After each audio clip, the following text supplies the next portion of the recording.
कहानी को रात के अंधेरे में अकेले मत सुनना।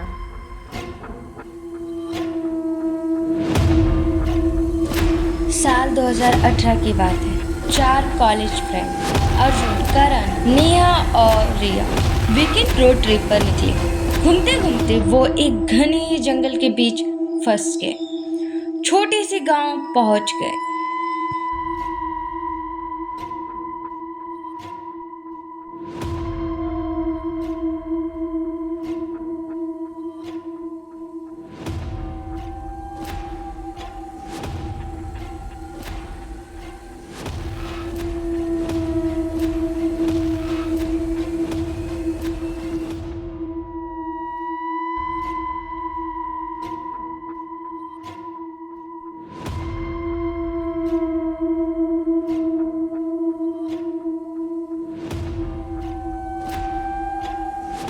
गांव के लोगों ने उन्हें एक पुराने बंगलो के बारे में बताया। सब उसे द विस्परिंग बंगलो कहते हैं। गांव वालों का कहना था कि जो भी आदमी रात के 12 बजे के बाद उस बंगलो के अंदर गया वो कभी पहले जैसा वापस नहीं आया।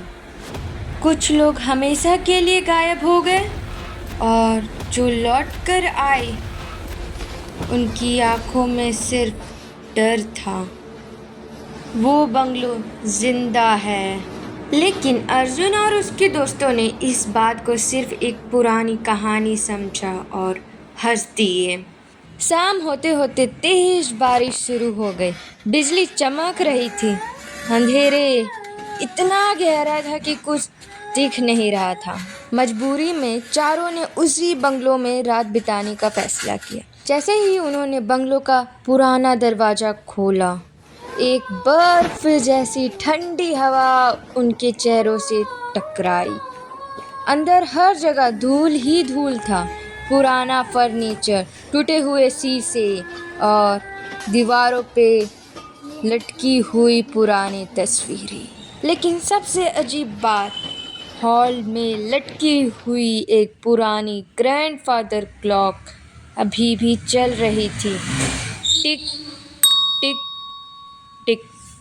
बंगलों में बिजली नहीं थी, फिर भी घड़ी चल रही थी। नेहा की नज़र दरवाजे पे लगी फैमिली फ़ोटो पर पड़ी। हर फोटो में लोगों के चेहरे किसी तेज चीज़ से कट दिखाई दे रहे थे। नेहा धीरे से बोली, ये किसने किया होगा? लेकिन जवाब में सिर्फ सन्नाटा था। रात के 11-12 बजे हुए थे। तभी ऊपर से किसी ने चलने की आवाज़ आई। धम धम धम। हर कदम उनके दिल के धड़कन तेज कर रहे थे। करण ने फ्लैशलाइट उठाई। मैं देख कर आता हूँ। चारों धीरे धीरे सीढ़ियाँ चढ़ने लगे। जैसे ही वो ऊपर पहुँचे, आवाज़ बंद हो गई। पूरा हॉलवे खाली था। सिर्फ एक कमरे का दरवाज़ा आधा खुला हुआ था। दरवाज़ा खोला गया और अंदर एक पुरानी रॉकिंग चेयर अपने आप हिल रही थी। Creek creek creek. ना हवा चल रही थी, ना वहाँ कोई था। तभी रिया के फ़ोन पर घंटी बजी। स्क्रीन पर सिर्फ एक शब्द लिखा था, हूँ। उसने कॉल रिसीव किया। दूसरी तरफ से सिर्फ किसी सांसों की आवाज़ सुनाई दे रही थी। फिर एक धीमी आवाज़ से एक औरत की आवाज़ आई, वहाँ से भाग जाओ। उसके जागने से पहले और कॉल कट हो गया। उसी समय फ्लैशलाइट ब्लिंक करने लगी। कमरा बर्फ की तरह ठंडा हो गया और दीवारों से बच्चों की हंसने की आवाज़ सुनाई देने लगी। पहले धीरे, फिर तेज और फिर इतना डरावनी कि चारों के पैर वहीं जम गए। लेकिन असली खौफ अभी शुरू ही हुआ है। सभी चारों ने एक दूसरे की तरफ देखा। किसी की भी हिम्मत नहीं हो रही थी कि एक शब्द बोले। तभी पूरे बंगलों की लाइट एक साथ चमकी, जबकि वहां बिजली थी ही नहीं। एक जोर की हवा चली और ऊपर वाली मंजिल से एक छोटी बच्चे की हंसी सुनाई दी।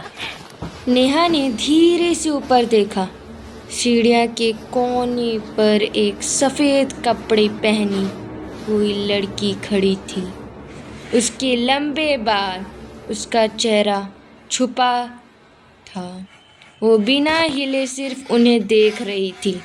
अचानक उसने अपना हाथ धीरे से उठाया और नीचे बेसमेंट की तरफ इशारा किया। अगले ही पल वो आंखों के सामने से हवा में गायब हो गए। उसी वक्त नीचे बेसमेंट का पुराना लकड़ी का दरवाज़ा आवाज़ करके खुलता है, अपने आप खुल गया। अंदर से एक अजीब सी बदबू और बर्फ जैसी ठंडी हवा आ रही थी। अर्जुन ने फ्लैशलाइट अंधेरे की तरफ की, लेकिन उसकी रोशनी भी अंधेरे में जाकर गायब हो गई।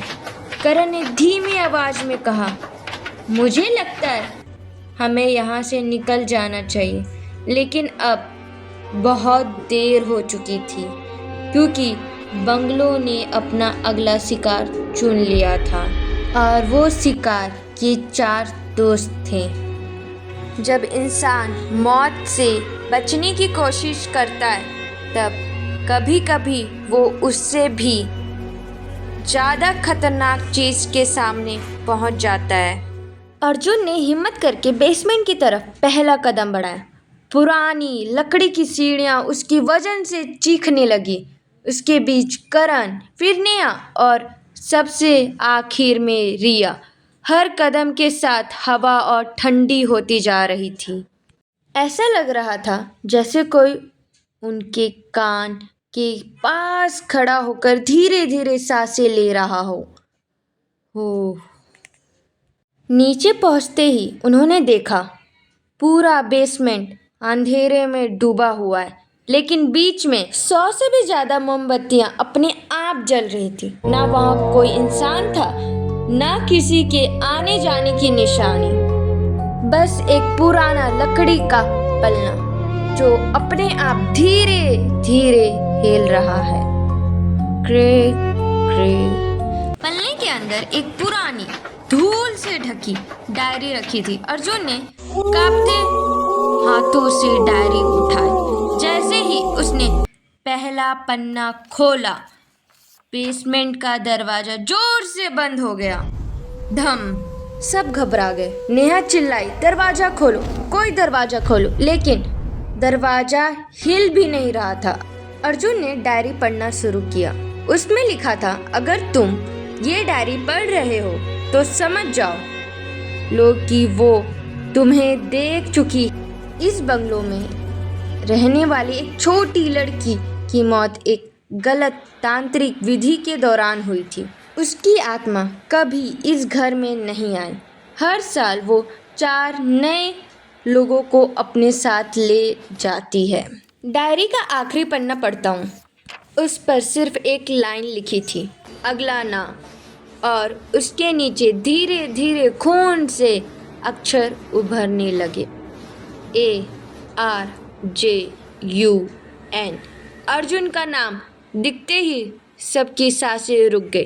तभी पलने के अंदर से एक बच्चे की हल्की सी हंसी सुनाई दी। ही।